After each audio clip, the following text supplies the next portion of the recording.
fixed fight. Now. It's a fixed अभी तो fight. कोई सुनने नहीं वाला है. सुनेंगे ना यार. We still go and watch WWE or not? Okay. Tell me your bearish argument. There is no bearish argument. I take strong exception to this. I have been bullish. You wrote about it. You're Correct. I'm coming to that. So I have been a table thumping bull on small caps. If anybody has seen TV or read in the print in the last 4.5 years, very early in the trade, and it has worked out fantastically well. But I'm allowed to change my view, right? Of course. Right. So I changed my view sometime in the middle of last year when I realized that the bull market is now in the 5th year, and typically Indian bull markets have shelf life of around 5 years. वो हमारे Indian bull है, वो American bull 10 साल चल दौड़ता है, Indian bull 5 साल दौड़ता है, give or take a few months here or there. And prior to that, if the bull has run very fast, as our small cap bull had run, which was 48% CAGR from the COVID time, so that bull is a tired bull.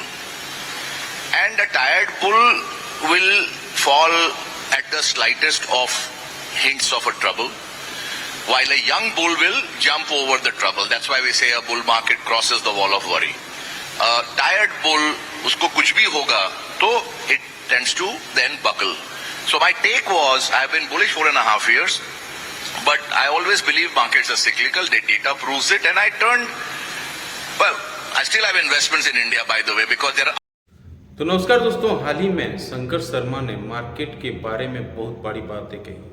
वो बहुत बड़ी बातें क्या हैं कि अगला 5 साल में निफ्टी का रिटर्न, स्मॉल कैप का रिटर्न, मिड कैप का रिटर्न, लार्ज कैप का रिटर्न जीरो रहेगा। यानी ये बियर मार्केट, इन्होंने बियर मार्केट को real beer market Indian market को कहा। और रियल बियर मार्केट इंडिया क्यों है और क्यों कोविड के बाद मार्केट काफ़ी तेज़ी से बढ़ा, करीब 100% का रिटर्न दिया। लेकिन अगला 5 साल यानी अभी चल रहा है 2025-2030 तक कोई भी रिटर्न मार्केट से एक्सेप्ट करना बेवकूफ़ी होगी। ये कहना है शंकर शर्मा का। अब शंकर शर्मा है क्यों?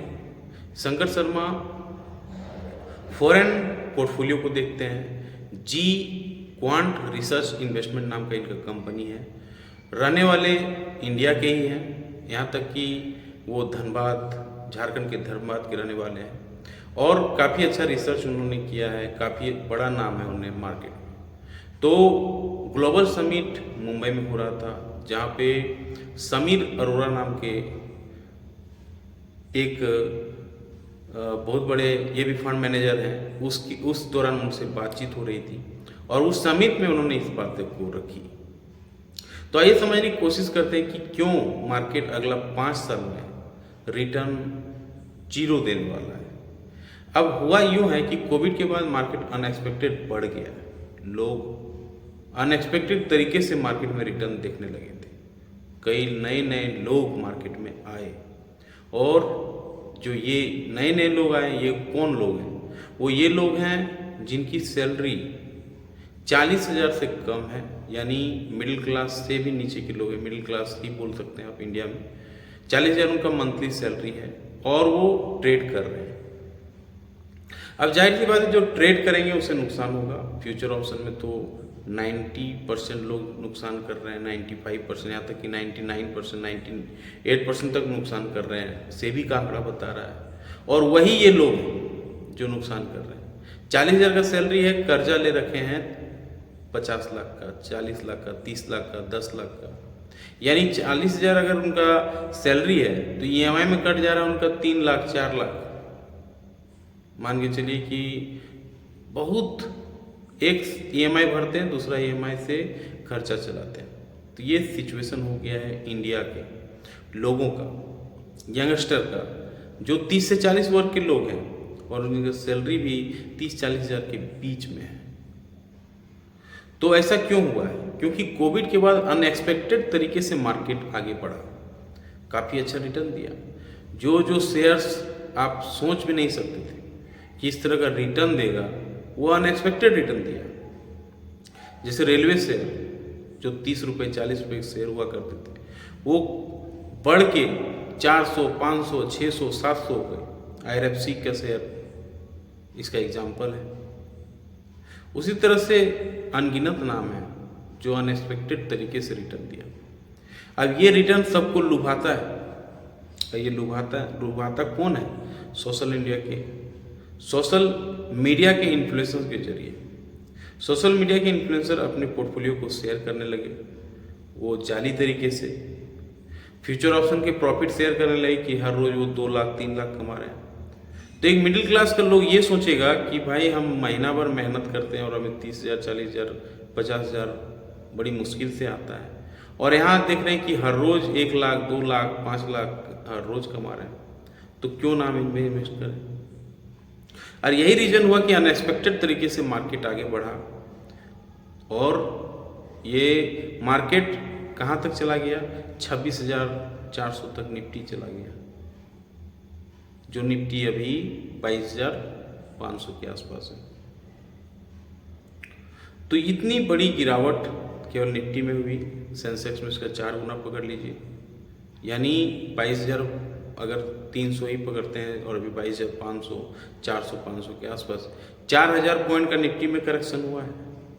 4,000 पॉइंट को 3 से मल्टीप्लाई कर दिए सेंसेक्स का, तो 12,000 के आसपास सेंसेक्स में करेक्शन हुआ है। तो काफ़ी बड़ी करेक्शन हुई है, और उसका रीज़न जो रिटेल इन्वेस्टर आ गए थे, जो अनएक्सपेक्टेड तरीके से ट्रेड कर रहे थे, जो मन से शेयर खरीद ले रहे थे, अब उनका नुकसान हो रहा है।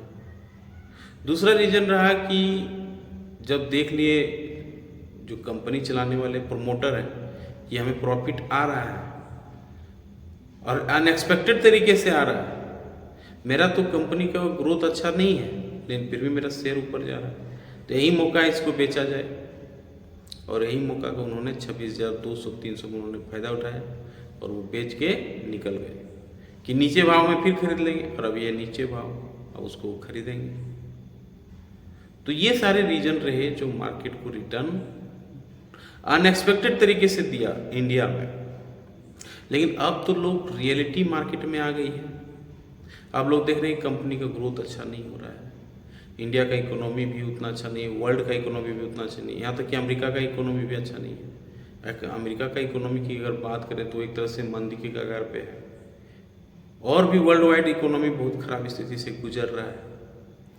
तो ये सारी चीज़ हैं जो बड़े बड़े इन्वेस्टर लोग देख रहे हैं, प्रमोटर लोग देख रहे हैं, और वो माल को छोड़ रहे हैं, माल को बेच रहे हैं। इसीलिए आप डेली देखेंगे FI 4,000 करोड़ 5,000 करोड़ 10,000 करोड़ हर रोज़ बेच रहे हैं। मार्केट बढ़े गिरे कोई मतलब नहीं, वो आते हैं बेच के चले जाते हैं, फिर प्रॉफिट बुक कर लेते हैं, क्योंकि मार्केट को तो गिरना है, क्योंकि उसे पता है कि कहाँ पे कमजोरी है। तो शंकर शर्मा इन्हीं बातों को रखे कि मार्केट अगला 5 साल में रिटर्न 0 देगा, और इंडियन इकोनॉमी का अगर हिस्ट्री देखा जाए, उनका बुल फेस देखा जाए, बियर फेस देखा जाए, तो 4-5 साल का फेस रहता है। अगर बुल जैसे कोविड 2000 से चालू हुआ 2025 तक कोविड का जादू रहा, अब अगला 5 साल आप देखेंगे कि प्रॉफिट उस तरह का नहीं बन पाए। अगर 0 रिटर्न नहीं भी हो तो प्रॉफिट कमाना काफ़ी मुश्किल हो जाएगा मार्केट में। तो हालांकि मार्केट को कोई प्रेडिक्ट नहीं कर पाया है, शंकर शर्मा हो चाहे कोई हो, हम तो यही एक्सपेक्ट करें कि हमारी इकोनॉमी बढ़े, लोगों का पैसा बने, और पैसा तभी बनेगा जब मार्केट में इन्वेस्टेड रहेंगे, SIP मोड में चालू करेंगे पैसे को लगाना, 15 साल 20 साल टाइम देंगे, तभी अच्छा ग्रोथ आपके पैसे का होगा।